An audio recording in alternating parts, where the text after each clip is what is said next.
राज ठाकरेंचे फडणवीसांना खडेबोल, फडणवीसांच्या प्रत्येक वाक्याचा समाचार, मिसिंग लिंकवरून राजकारण कनेक्टिंग. प्रचंड पावसात मुंबई पुणे एक्सप्रेसवेवर ही दरड कोसळली, तीही मिसिंग लिंकवरील बोगद्याच्या तोंडावर. ही घटना घडली ती तारीख होती 6 जुलै आणि हा मिसिंग लिंक लोकांसाठी सुरू झाला ती तारीख होती 1 मे. अवघ्या 60 ते 65 दिवसातच ही घटना घडल्यामुळे विरोधकांनी सरकारवर टीकेचे आसूड ओढले.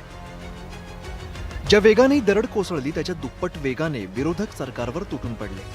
याच मिसिंग लिंकवरून वाद सुरू असताना देवेंद्र फडणवीस यांनी भर सभागृहात विरोधकांना सडेतोड उत्तर दिलं. मात्र त्यावर आता राज ठाकरे यांनी संताप व्यक्त केलाय. इनको कुत्ता नहीं पहुंचता, वो आजकल सोशल मीडिया पर आकर सबको गाली देते हैं, मुख्यमंत्री को भी गाली देते हैं. ऐसे कुछ भाड़े के टट्टे इस मिसिंग लिंक के बारे में भी पैसा ले लेकर सोशल मीडिया पर लिख रहे थे. उनको भी कह देना चाहता हूं, अगर महाराष्ट्र का अपमान करोगे छोड़ूंगा नहीं. की या मिसिंग लिंक प्रकरण हे उत्तम दर्जाचं ते काय कन्स्ट्रक्शन आहे वगैरे वगैरे सगळं झालं आणि ह्याचं जर समजा कोणी राजकारण करत असेल, आम्ही बघून घेऊ त्याला. मुख्यमंत्री आहेस ना तू, बघून घेऊ. आज खरं तर मुख्यमंत्र्यांनी ही गोष्ट सांगायला पाहिजे होती की बाबा मी त्याच्यामध्ये लक्ष घालतो आणि ज्यांनी चुका केल्या असतील त्यांच्यावरती मी इन्क्वायरी लावतो. ते राहिलं बाजूला.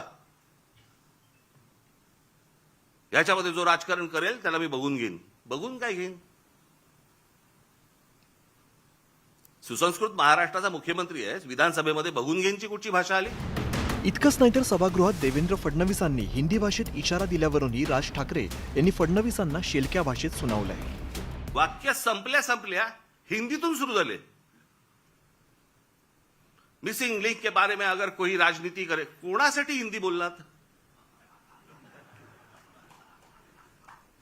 समोरचे आमदार मराठी, महाराष्ट्राची विधानसभा, महाराष्ट्राच्या विधानसभेमध्ये आमचा मुख्यमंत्री, महाराष्ट्राचा मुख्यमंत्री हिंदीत बोलतो. कशासाठी? कोणाला सांगायचं होतं? देवेंद्र फडणवीस यांनी आपला अपमान करा पण महाराष्ट्राचा सहन करणार नाही असं वक्तव्य केलं.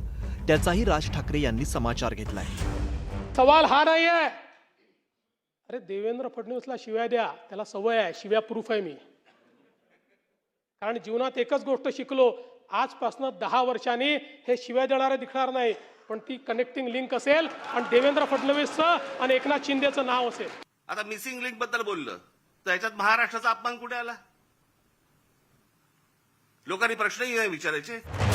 राज ठाकरे यांनी देवेंद्र फडणवीस यांच्यावरती टीकेचे आसूड ओढताना त्यांची मिमिक्रीही केली. एक वेळ मला बोला पण महाराष्ट्राचा अपमान मी सहन करणार नाही. वा रे वा. लोक त्या मिसिंग लिंक बद्दलच बोलतायत, महाराष्ट्राचा कुठे अपमान करतायत. महत्वाचं म्हणजे देवेंद्र फडणवीस यांना दिल्लीला पाठवलं जाणार अशा चर्चा रंगलेल्या असताना तसंच भाजपातील अंतर्गत घडामोडींबाबत कुजबूज सुरू असल्याचा धागा पकडत राज ठाकरे यांनी गर्भित वक्तव्य केलंय. आपल्याच पक्षातल्या वरच्या लोकांना सांगायचं असेल बघून घेईन.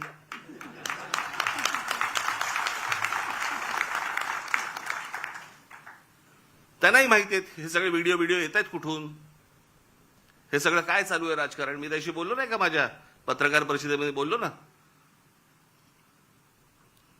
जी काय घमासान सुरू आहे ना आता तिकडे पक्षामध्ये, फक्त बघत राहा, पाहत राहा. राज ठाकरेंनी भाजपातील घडामोडींबाबत संकेत दिले असतानाच त्यांचे पुतणे आदित्य ठाकरे यांनी मात्र फडणवीसांबाबत थेट आणि अत्यंत मोठं भाकीत केलंय.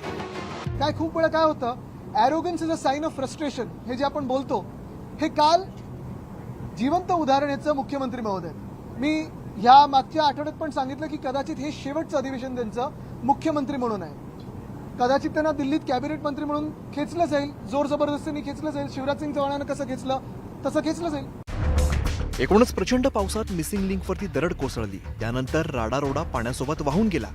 आता मिसिंग लिंकवरून वाहतूक सुरू झालीय, मात्र आरोप प्रत्यारोपांचा धबधबा आणखीन किती दिवस कोसळत राहणार हे बघावं लागेल.